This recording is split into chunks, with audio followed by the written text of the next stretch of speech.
Oke, mulai ya. 1, 2, 3.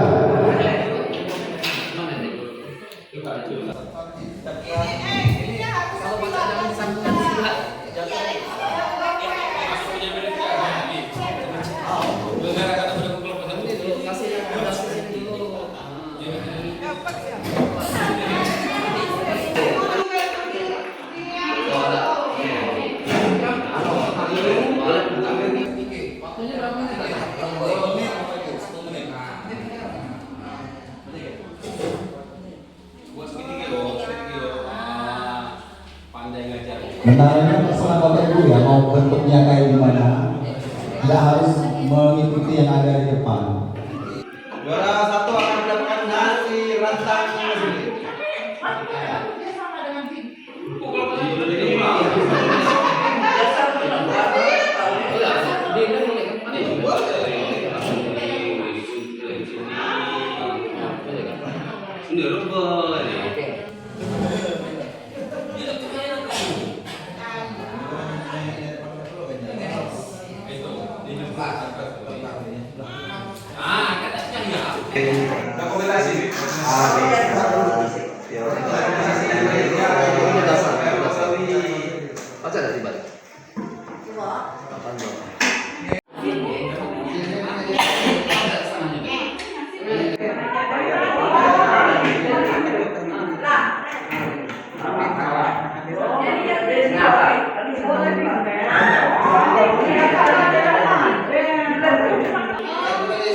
Mungkin Bapak Ibu.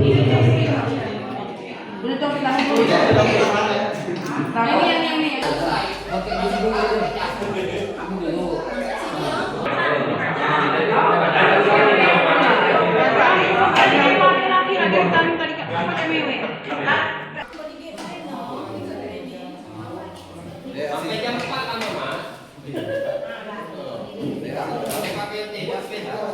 Setinggi mungkin loh Bapak Ibu ya. Setinggi mungkin caranya.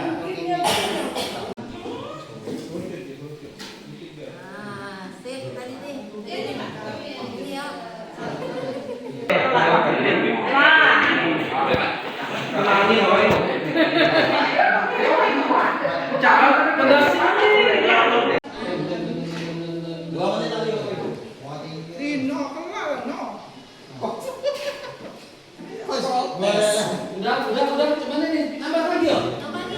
Kami tak tambah semuanya, Mas. Nggak tahu dah. Jangan sih. Tambah lagi.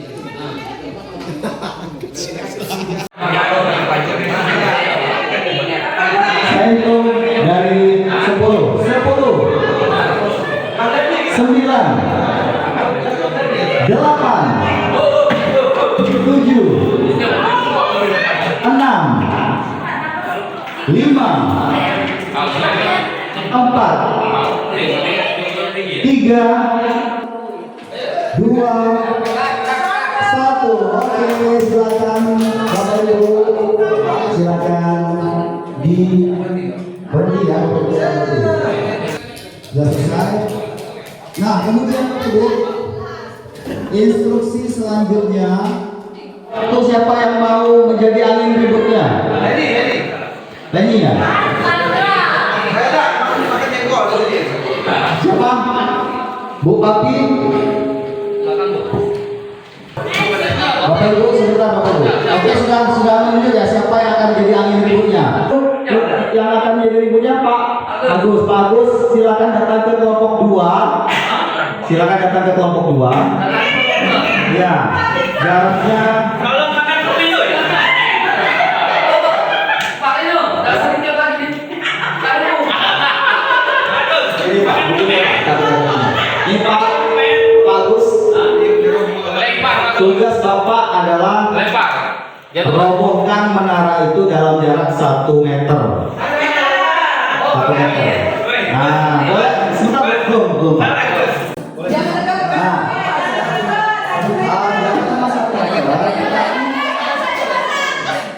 Sebelah sini, oke. tetapi badan boleh terbang. Oke, saya kasih kesempatan 3 kali ya. Saya kasih kesempatan 3 kali. Silakan. 1, 2, 3. 1, 2, 3.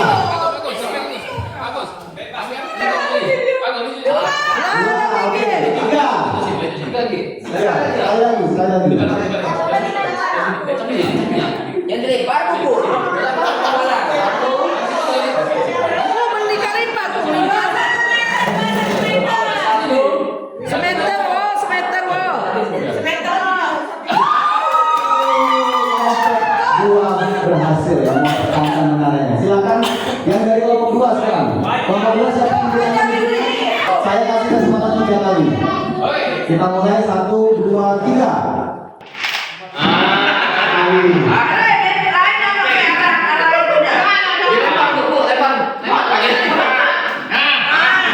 Oke, ternyata roboh ya kelompok 3. Kelompok 3. Silakan 1, 2, 3. Langsung 3 ya, tadi saya bilang 1 dulu ya. Ternyata emosi ya. Silakan kelompok 4, kelompok 4. Wah. Apa namanya koyo? Kasih dia 3 kali Pak. Angin koyo bebas, di mana jangan balas dendam Pak. Kita coba ya. 1, 2, 3. Percobaan 1 gagal.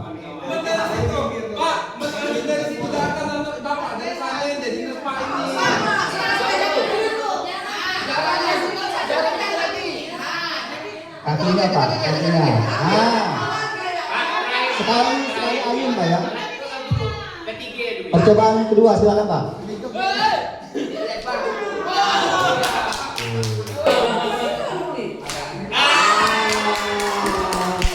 Silakan Bapak Ibu kembali ke meja masing-masing. Bu, Bapak Ibu mohon maaf sebelumnya saya di sini tidak berniat untuk menggurui Bapak Ibu ya. Tidak sama belajar. Saya pun belum 100% paham dengan 7 jurus BK hebat ini. Oke, pertanyaannya ketika menara Bapak Ibu itu goyah dan roboh, bagaimana perasaan Bapak Ibu? Sedih. Kecewa. Senang. Kenapa Pak senang? Ada lain Bapak ya? Senang ya? Oke. Apakah ada rasa putus asa Bapak Ibu? Wah, berarti Bapak Ibu walaupun sedih atau senang tetap tidak putus asa ya Bapak Ibu ya? Malah yang timbul apa Bu? Pengen mencoba lagi ya Bapak Ibu ya? Pengen mencoba lagi. Oke.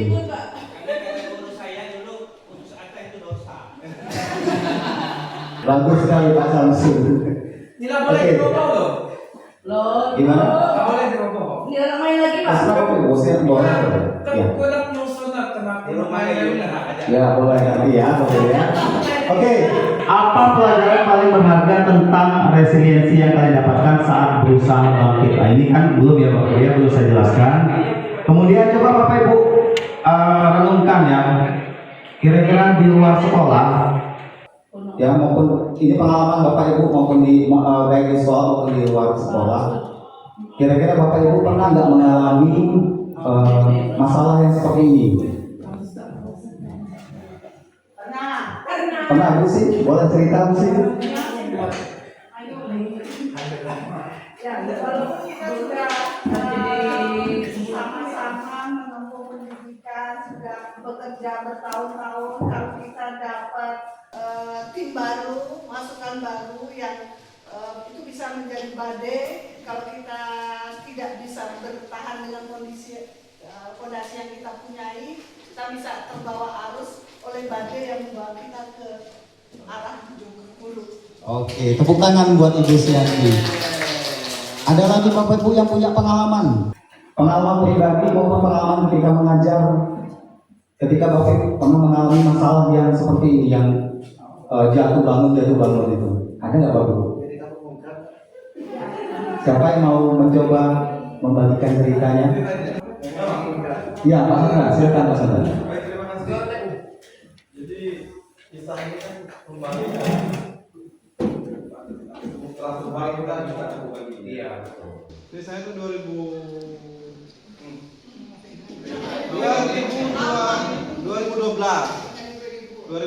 itu memutuskan untuk tidak ikut tes lagi CPNS karena 5 kali dia tes 5 kali dia tembus. Mak ada gampang nelpon tuh apa aku nyukulah kok mempok tes gengga. Akhirnya orang rumah ngepost surat, ngupload surat. Dan dulu kan belum ngupload ya, ngepost aja. Jadi aku cuma menghargai karena orang mak dari kampung bini juga ikut tesnya, cuma belajar aja, bukunya belajar, nulis surat itu. Selebihnya orang ketak. Alhamdulillah di seri itu lulus. Jadi saya juga peran mak di situ. Jadi saya 2013 mak 4 tahun dia ikut, 5 kali. Telepon mak sama yang pagi petang siang malam doakan nikah lah ada ijazah ikut tes gini. Jadi aku mak siap. Jadi alhamdulillah secara ini 2013 lulus di situ. Jadi kembali bangkitnya setelah ini juga kami ini ngopi apa zaman itu?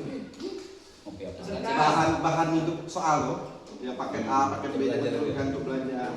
Ngepost surat yang pakai alamat yang bisa ditempuh. Jadi ya begitu, dukungan dari luar juga sangat banyak agar untuk memotivasi kita agar bisa bangkit dari rasa kewagi itu. Dan kalau selanjutnya dalam dunia kerja, alhamdulillah agak lancar. Dari awal-awalnya saja ini membuat kita pernah merasa kewagi. Terima kasih. Terima kasih pengalaman yang sangat luar biasa lagi dari Pak Angga. Oke Bapak Ibu, kita coba lihat cek video di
Bapak Ibu, dari video tadi kita melihat ya bahwa ada salah seorang guru yang membawakan boneka bouncing boneka yang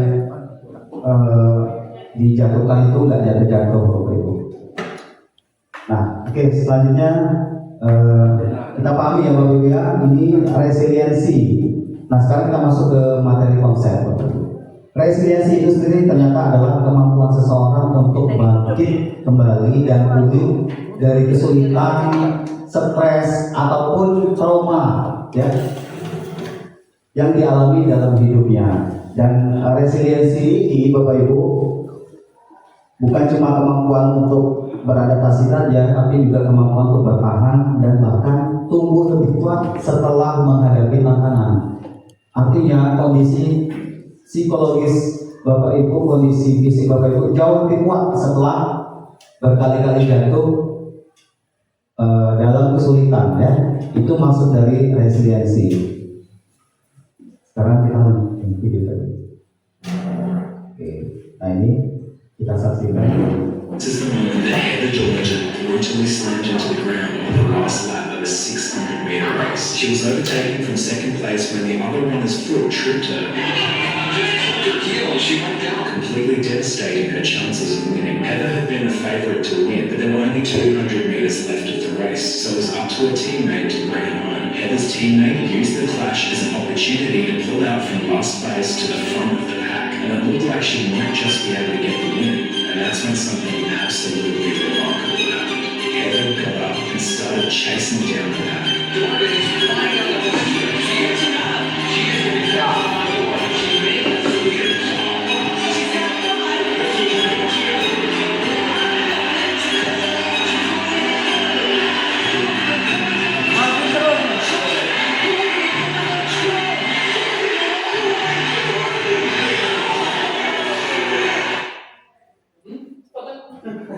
Bu, dari kedua video tadi kita bisa menyaksikan bahwa yang video terakhir ini ada seorang pelari pelari estafet atau enggak? Estafet? Bukan ya, pelari, dan dia sempat mengalami jatuh Bapak Ibu, kakinya jatuh dan posisi dia tadinya di awal itu menjadi posisi yang berada di yang paling akhir. Salah satu bukti bahwa orang itu memiliki daya lenting atau resiliensi yang bagus. Nah ini Bapak Ibu, mengapa daya lenting itu makin penting?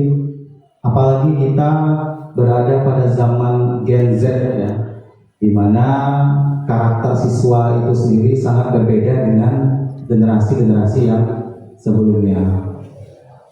Di kenaikan kelas kemarin, ada Bapak Ibu yang siswanya tidak naik kelas kan? Nah, ketika siswa itu tidak naik kelas, apa yang terjadi Bapak Ibu? Tidak sekolah lagi.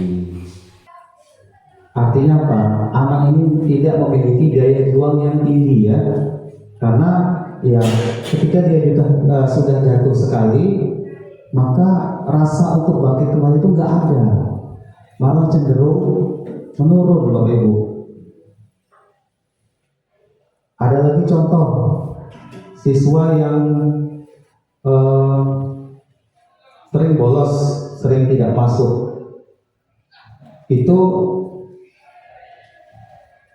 ketika dia sudah sering bolos, tidak memiliki daya juang untuk kembali masuk ke kelas. Kalau ditanya kenapa nggak masuk kelas misalnya, alasannya malu Pak, malu Bu sama teman. Karena apa? Karena dia sudah lama tidak masuk kelas Bapak Ibu ya, sering bolos. Akhirnya punya rasa malu, dan rasa malu itu seharusnya itu membuatnya tetap masuk gitu, tetap masuk sekolah. Tapi nyatanya ya dengan bolos atau apa tadi membuat dia semakin jauh dari capaian dulu. Nah ini kita lihat ada berita ya, siswa sering diejek tidak punya ayah, anak SD di Banyuwangi tewas gantung diri. Padahal ini diejek ya, artinya dibully ya namanya.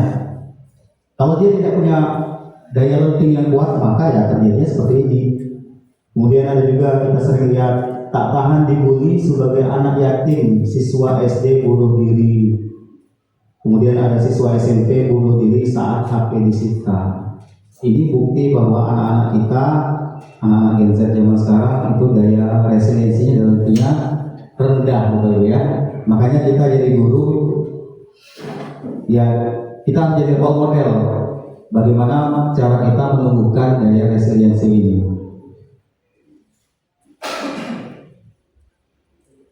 Nah, oke. Ini konsep berikutnya, self resilient atau resiliensi diri. Itu komponennya banyak Bapak Ibu, ada 7 ya.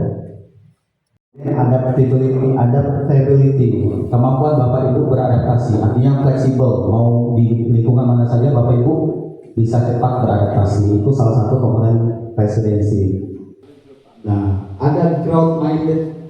Ini kalau bahasa Indonesia pola pikir bertumbuh. Artinya kemampuan Bapak Ibu tidak hanya merupakan hal yang stagnan, tetapi bisa dikembangkan lebih lanjut. Kemudian ada effective problem solving. Ini adalah kemampuan untuk mencari solusi atau jalan keluar. Ketika solusi yang pertama gagal, Bapak Ibu tidak berhenti di situ, tetapi tetap lanjut sampai akhirnya jalan keluar itu bisa Bapak Ibu dapatkan. Kemudian ada self compassion, itu menyayangi diri sendiri Bapak Ibu agar tidak merasa bersalah misalnya pada suatu keadaan. Terakhir, positif perspektif, tetap optimis dalam memandang suatu masalah. Nah, yang poin pokok yang akan saya kembangkan di sini Bapak Ibu ya adalah growth mindset. Nah, ini cerita Bapak Ibu ya, pola pikir bertumbuh tumbuh sejak dalam pikiran. Ini kita ibaratkan sebagai anak kembar. Anak kembar A dan B. Nah, anak kembar ini itu mereka diasuh oleh ayah karena ibunya sudah meninggal dunia. Jadi hanya tinggal bertiga dengan ayahnya. Ayahnya ini adalah seorang pemabuk Bapak Ibu. Setiap hari, setiap malam itu pasti mabuk, pemalas juga dan tidak bekerja. Nah, anak A, kembar A itu mengikuti jejak bapaknya Bapak Ibu. Juga malas, juga mabuk setiap hari, berantem kerjaannya, berkelahi. Tetapi anak B itu beda dengan mereka, dengan anak A tadi. Justru dia tidak seperti itu. Dia tetap orang yang bekerja keras, orang yang pintar, orang yang rajin, tekun Bapak Ibu dalam bekerja. Nah, kalau dilihat dari kisah ini, kira-kira siapa yang sukses, yang bakal sukses di masa depan? A atau B? Seperti kita tahu, mereka ini diasuh ya, punya ayah yang pemabuk, pemalas, tidak bekerja. Nah, A tadi sama dengan ayahnya, sifatnya, tapi B tidak seperti ayahnya. Kira-kira siapa yang bakal sukses di masa depan? B Bapak Ibu ya. Kenapa? Kenapa B akan sukses di masa depan? Karena tidak pemalas. Selain itu, daya juangnya. Lagi Bapak Ibu ada lagi? Kemudian kalau misalnya orang ini mengalami kegagalan, maka dia bilang, saya nyerah. Tetapi orang growth mindset, saya akan coba lagi, gitu. Kemudian di suatu situasi ketika ini lagi dalam kesulitan, dia akan ngomong saya tidak bisa. Tapi orang growth mindset akan ngomong saya belum bisa. Kemudian ketika anak itu punya suatu masalah, dia pasti akan bertanya pada dirinya sendiri, kenapa masalah ini terjadi pada saya? Tetapi orang yang growth mindset, orang yang punya pemikiran luas, itu bisa cari bagaimana sih saya bisa keluar dari masalah ini, solusi apa yang bisa saya lakukan. Dan ketika kita mendapatkan kritik dari orang lain, maka orang yang fixed mindset, saya sakit hati, tidak terima kalau dia dikritik. Tetapi orang yang growth mindset akan bilang terima kasih, saya akan memperbaiki. Jadi jelas Bapak Ibu ya, antara fixed mindset dengan growth mindset. Pertanyaan saya, Bapak Ibu kira-kira berada di situasi yang mana? Bapak Ibu orang yang fixed mindset atau growth mindset? Ya, kita sebagai guru wajib itu harus growth mindset. Nah sekarang kita lihat contohnya. Bapak Ibu tentuin ya, kira-kira fix atau growth. Saya percaya bahwa kecerdasan dasar saya adalah sesuatu yang tidak dapat saya ubah terlalu banyak. Fix atau growth? Fix. Lebih enaknya gini ya, PPT atau PPB. Ya. Ketika saya menghadapi tantangan, saya biasanya menyerah karena saya merasa tidak cukup mampu. Fix. Fix atau growth? Fix. Saya percaya bahwa saya dapat meningkatkan kemampuan dan bakat saya jika saya berusaha dan bekerja keras. Growth mindset. Saya cenderung menghindari tantangan karena saya takut terlihat bodoh atau gagal. Fixed mindset. Saya melihat kegagalan sebagai kesempatan untuk belajar dan tumbuh, bukan sebagai bukti ketidakmampuan saya. Ya. Usaha dan kerja keras adalah kunci untuk mencapai kesuksesan dalam mengembangkan kemampuan saya. Growth mindset. Terakhir, bakat alami adalah faktor penting dalam mencapai kesuksesan usaha saja tidak cukup jika Anda tidak berbakat. Oke, kalian jawabannya Bu, Pak. Ya, ini jawabannya ya. Saya percaya kecerdasan itu adalah sesuatu yang fixed minded. Lanjut. Oke, ini kaitannya dengan biologi. Ya, dan koleksi saraf baru yang terkait dengan keterampilan dan atau pengetahuan tersebut. Nah, kalau kita orang yang growth mindset, maka banyak saraf-saraf yang terbentuk yang saling tersambung antara satu dengan lainnya, dan ini akan semakin memperkuat pemikiran resiliensi. Saya juga nggak terlalu paham dengan biologi, tapi yang pasti ketika kita punya growth mindset, kita punya pola pikir yang bertumbuh, maka secara biologinya otak kita akan membuat banyak sekali jaringan-jaringan saraf. Nah, ujian menghasilkan resiliensi. Bapak Ibu ketika mengajar di kelas pasti pernah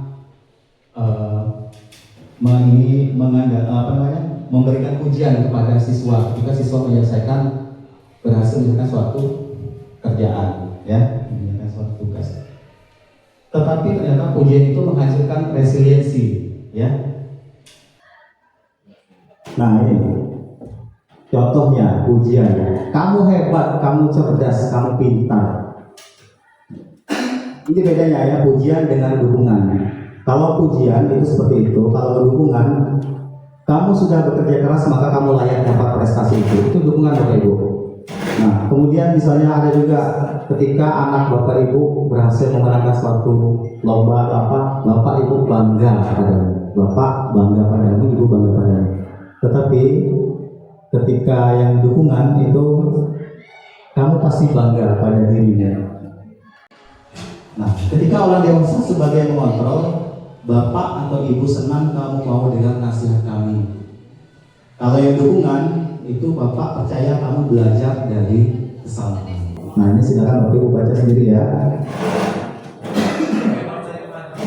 Fokus pada kesempurnaan hasil, suaranya memperlu sekali. Kemudian kalau dukungan itu fokus pada usaha dan progres. Kamu sudah berlatih sangat keras, kamu pasti bisa. Kemudian kalau praise itu pujian, menjadi takut ketika berbuat salah. Kamu memang anak patuh, tidak pernah mengecewakan ibu. Kalau dukungan itu malah mendorong keberanian. Semua yang belajar sepeda pasti pernah jatuh. Ayo coba terus.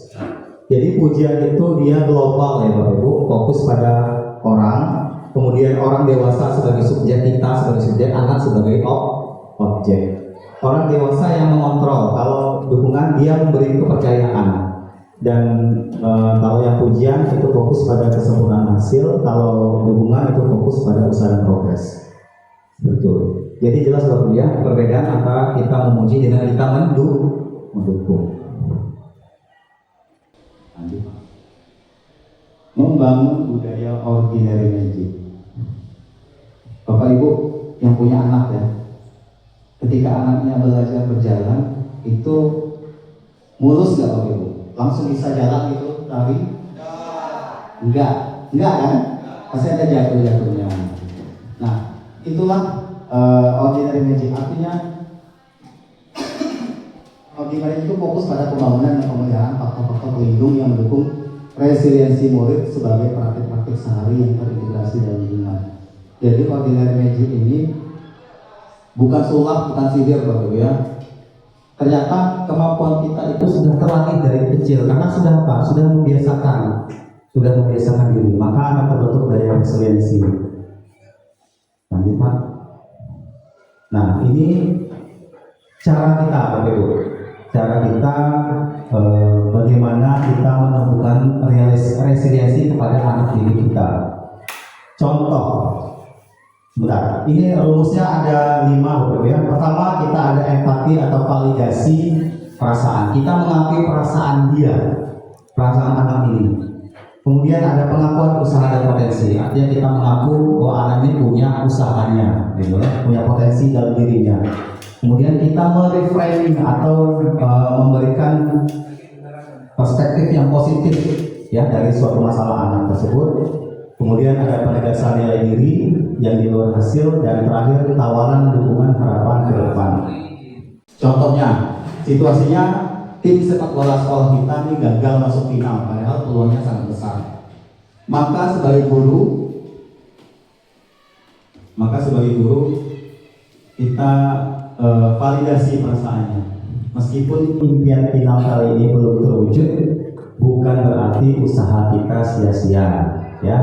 Kemudian pengakuan usaha dan potensi. Usaha yang sudah kalian tampilkan tadi pada pertandingan itu menunjukkan kamu punya semangat dan ketekunan, ya. Kemudian kita lihat reframing atau perspektif positif. Mari kita jadikan ini sebagai bahan untuk evaluasi, bahan bakar evaluasi. Tawaran,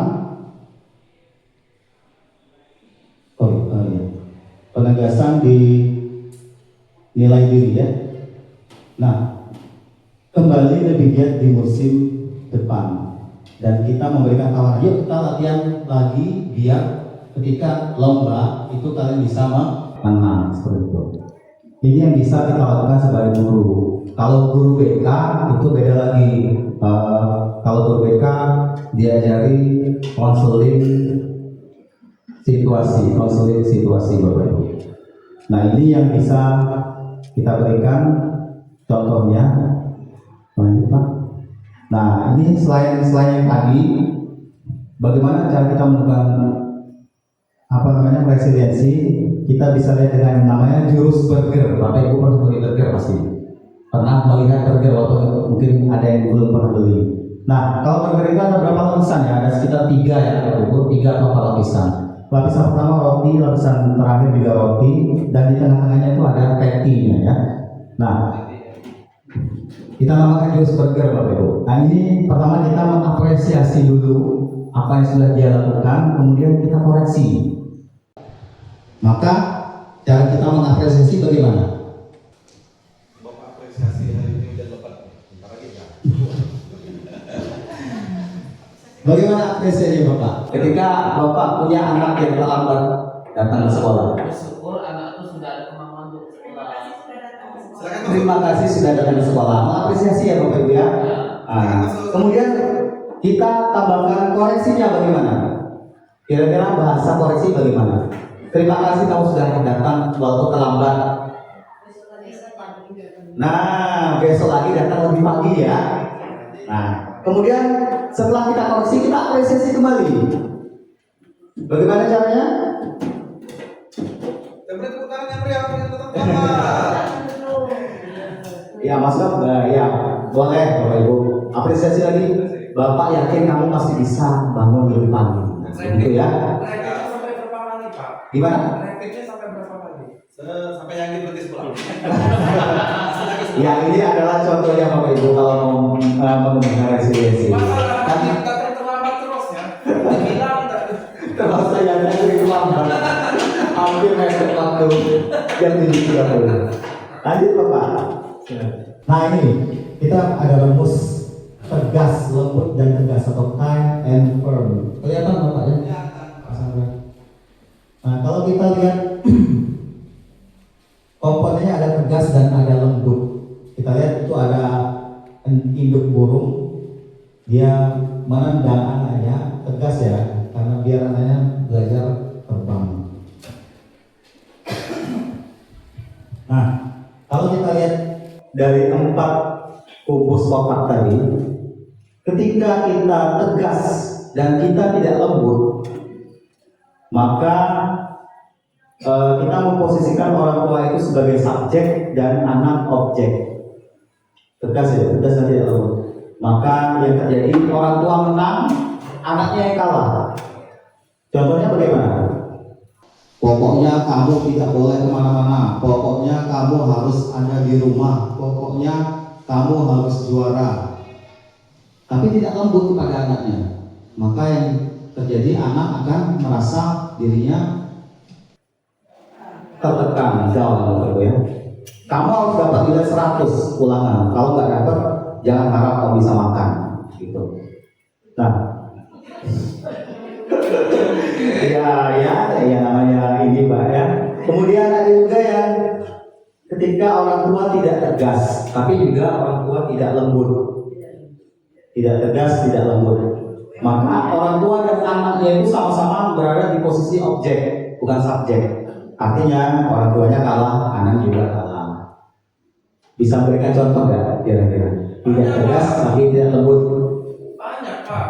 Kita itulah posisinya kita di situ, tidak tegas, tidak lembut. Contohnya Pak? Contohnya maknya sibuk mencari. Ya.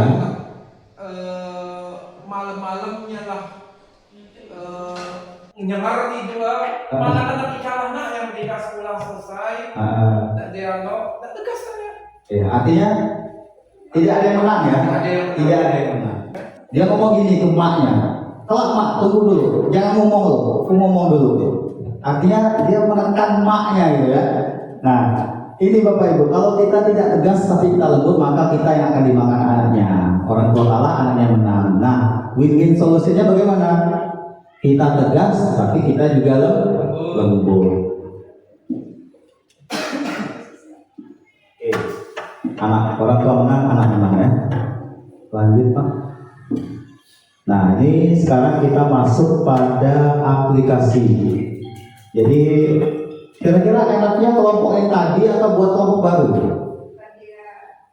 Kelompok tadi aja ya. Jadi Bapak Ibu silakan gabung ke kelompoknya kembali. Kita berlatih membuat kalimat ya. Kalimat dari 5 pertama yang ini kelompok 1, kelompok 3 itu buat kalimat yang empati atau validasi perasaan, pengakuan usaha atau potensi, reframing, kemudian nah yang ini, kemudian kelompok 2 dan 4 silakan berikan contoh feedback dengan teknik burger tadi. Silakan diskusikan dengan kelompoknya. Kita buat 2 atau 3 contoh saja loh Bapak Ibu. 1 dan 3 itu membuat yang ini praktek melakukan murid mengalami kegagalan ya. Kemudian 2 dan 4 itu feedbacknya memberikan teknik burger. Yang tadi apresiasi, koreksi, apresiasi kembali.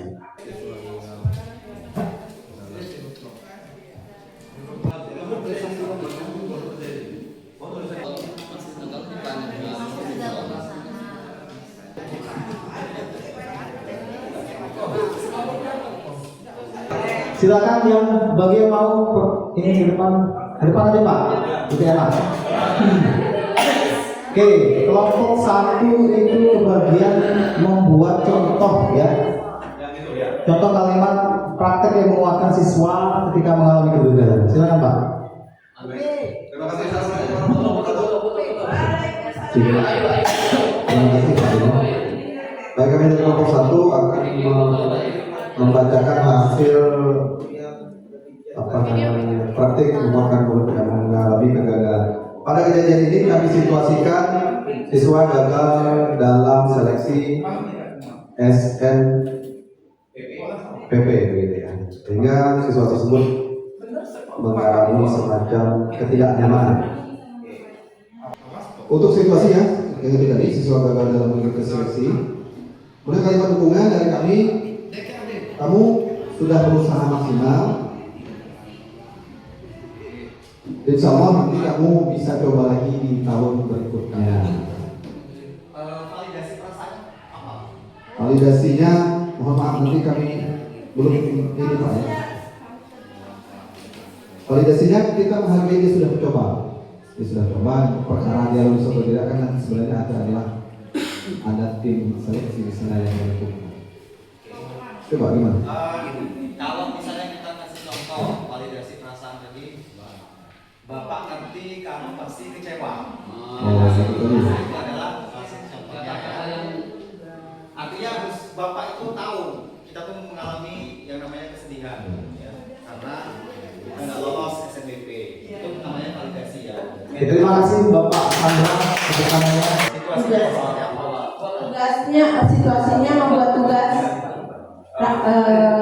pelajarannya. Membuat tugas mapel. Iya. Situasinya membuat tugas mapel.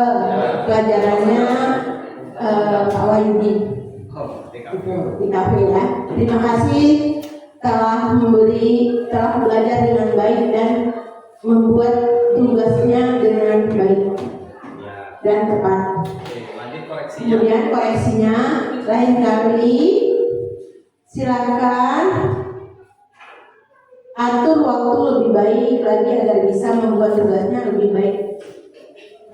Oke, kemudian apresiasinya lagi. Apresiasinya, Bapak yakin kamu akan sukses dan meraih cita-citamu dengan baik. Oke, ada lagi contoh lain? Contoh lain ada, ini pelajaran prakteknya Bu Desi. Terima kasih sudah mengikuti kegiatan praktek pembelajaran hari ini dengan baik dan lancar. Semoga koreksinya, semoga di praktek kegiatan selanjutnya harapan Ibu kalian bisa praktek lebih baik dan tertib lagi dan mengerjakan dengan baik sebaik mungkin. Apresiasi lagi. Kemudian apresiasinya, Ibu yakin kalian bisa praktek dengan mendapatkan hasil produk yang maksimal. Tepuk tangan untuk kelompok 2. Nah, tinggal kelompok lagi siapa? Kira-kira? Orang tua yang disuruh.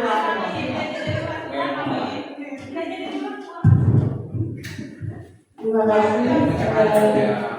Situasinya ketika siswa gagal menaikkan bendera saat menjadi tugas upacara. Kalimat dukungannya, terima kasih sudah berpartisipasi menjadi tugas hari ini.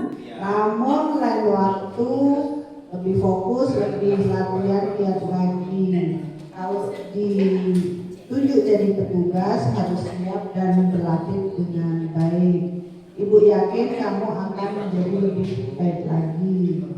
Yang kedua, siswa gagal dalam membuat produk roti saat praktek sehingga menjadi bersih. Kalimat dukungannya, praktek kali ini kalian sudah berusaha dengan baik.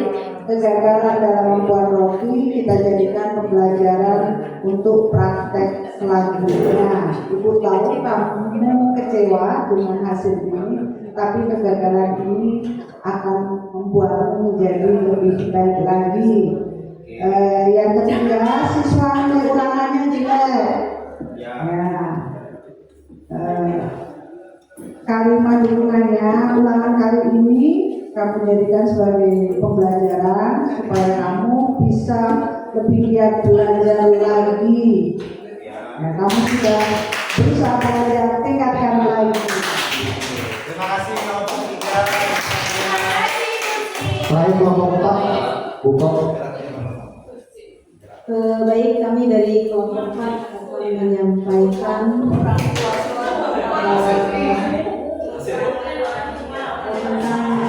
situasi yang sering dialami di saat di kelas. Pertama, situasi anak terlambat ketika pergantian jam. Apresiasi awal, kalau bisa jangan telat lagi pada pertemuan berikutnya.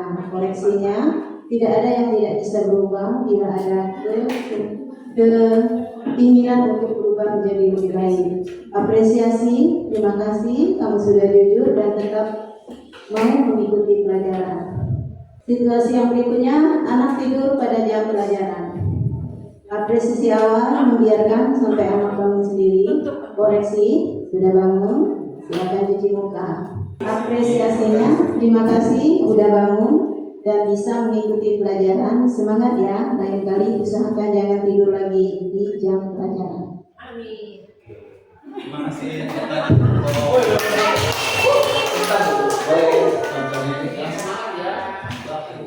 Oke, tadi menceritakan tentang anak terlambat ya. Apresiasi. Coba ini kalau bisa jangan telat lagi pada pertemuan berikutnya. Ini lebih ke apresiasi atau koreksi, Bapak Ibu? Lebih ke apresiasi atau koreksi? Koreksi. Ibu Dina bilang koreksi. Yang lain? Kalau bisa jangan Pak lagi ya. Koreksi atau apresiasi? Terima kasih kamu sudah datang walaupun terlambat. Itu apresiasi atau apresiasi? Apresiasi. Gak apa-apa Bapak Ibu kelompok 4. Tepuk tangan lagi buat kelompok 4.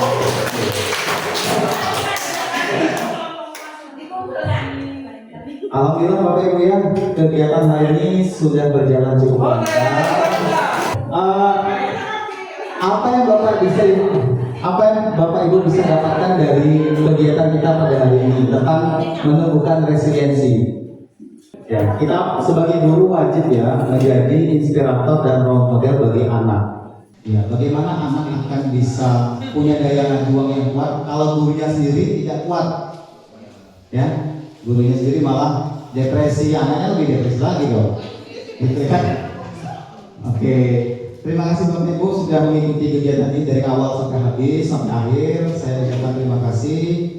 Mohon maaf apabila dalam penyampaian saya ada kalimat atau perbuatan kata-kata yang kurang berkenan di hati Bapak Ibu. Semuanya ini bagian dari proses belajar saya. Semoga ke depan bisa menjadi lebih baik lagi bagi kita semua. Terima kasih Bapak Ibu. Saya ucapkan Assalamualaikum warahmatullahi wabarakatuh. Kita akhiri dengan hamdalah. Alhamdulillah.